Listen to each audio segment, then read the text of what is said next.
आप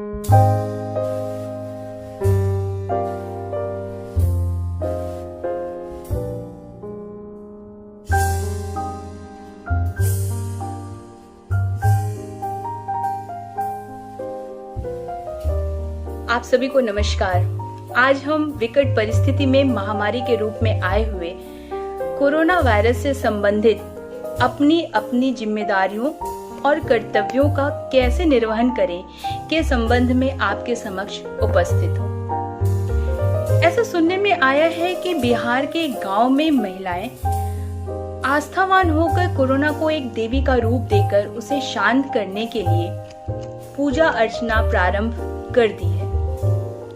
भारत की परंपरा रही है, पूर्व में भी महामारी चेचक को देवी मानकर उसकी पूजा होती आ रही है, किंतु यह कोई विकल्प नहीं और ना ही इससे कोरोना जैसी महामारी से निजात मिल सकता है। आवश्यकता है हमें सतर्क रहने की एवं सभी आवश्यक सावधानियों को अपनाने की। भारत एक युवा देश है जो आयुर्वेद व योग जैसी विधाओं का धनी है, जिससे भारत की प्रतिरोधक क्षमता विकसित होती।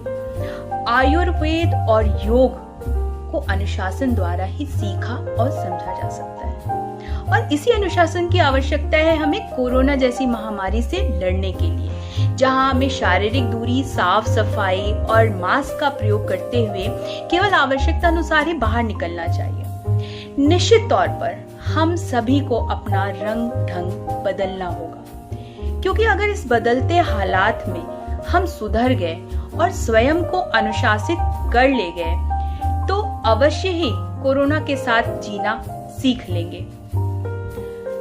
हमारी कार्यशैली भी बदल जाएगी और हम कोरोना के साथ कैसे हमें जीना है वो हम समझ जाएंगे। उदाहरण हमारे समक्ष है जापान और स्वीडन जैसे देश। ये देश, उनसे बहुत कुछ सीखने की आवश्यकता है। किस प्रकार जापान ने इस कोरोना वायरस महामारी के दौरान बाध्यता नहीं बल्कि स्व अनुशासन के द्वारा खुद को बचाने के साथ साथ सरकारी घाटे को भी बचाया है। जापान में बुजुर्गों की संख्या अधिक है और इस महामारी में अगर हम देखें तो सबसे ज्यादा अगर खतरा है तो वह है उम्रदराज लोगों को। वहां के लोगों ने अपनी सरकार को दोष देने की बजाय खुद को अनुशासित किया है तथा व्यवस्था का हिस्सा बने। यह अकेला देश है जिसने परमाणु हमला झेला है, जिसके कारण वहां आसपास में विकिरण के कारण कैंसर और विकलांगता और कई प्रकार के रोगों से सामना करना पड़ा, लेकिन उन्हें कभी हार नहीं मानी। द्वितीय विश्व युद्ध में बर्बाद होने के बावजूद जापान ने अपने आप को खड़ा किया और एक आर्थिक महाशक्ति के रूप में उभरा। इस सफलता का अगर एकमात्र कारण हम देखें तो हमें दिखेगा कि वहां के लोगों का आचार और व्यवहार ही है। इसी तरह दूसरा देश है स्वीडन, जहां प्रधानमंत्री स्टीफन लॉफवेन ने कोरोना वायरस महामारी के दौरान बहुत सी आलोचनाओं का सामना किया, परंतु लॉकडाउन नहीं किया। उनका विचार था कि यह जंग सरकारी पाबंदियों से नहीं बल्कि जन जागृति से ही जीती जा सकती है। वहां जनता के सहयोग से माल की हानि को कमतर करने में सफलता मिली। और अगर हम स्वीडन की बात करें तो स्वीडन संसार के सबसे सभ्य देशों में शामिल है, जहां लोगों को स्वयं ही पंक्तिबद्ध तरीके से खड़े रहने की आदत है और वहां शारीरिक दूरी बहुत ही प्रभावशाली रहा। जबकि भारत में अगर हम बात करें तो वहाँ शारीरिक दूरी का कोई महत्व नहीं। यहाँ शराब की दुकानों पर थोड़ी सी छूट मिलते ही आप देखेंगे कि सारे नियम कानूनों की धज्जियां उड़ गई।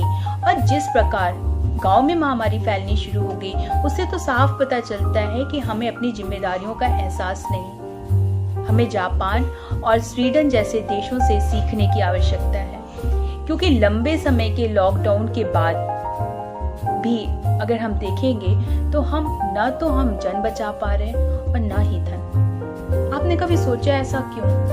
आज आवश्यकता है आत्ममंथन की। सरकार ने हमें बहुत कुछ सिखाया है और ध्यान देने योग्य बात यह है कि सरकार ममानियतें बहुत सब कुछ सिखाती हैं। जापान और स्वीडन के लोगों की तरह हमें अपनी जिम्मेदारियों को समझना होगा। ठीक उसी प्रकार जैसे प्रधानमंत्री जी के एक आह्वान पर हम सभी ने ताली थाली और दीप प्रज्वलित कर एक सकारात्मक माहौल, एक सकारात्मक वातावरण बनाकर रखा था, उसी प्रकार हमें अपनी दिनचर्या में सामाजिक दूरी, साफ सफाई और मास्क को भी हिस्सा बनाना होगा।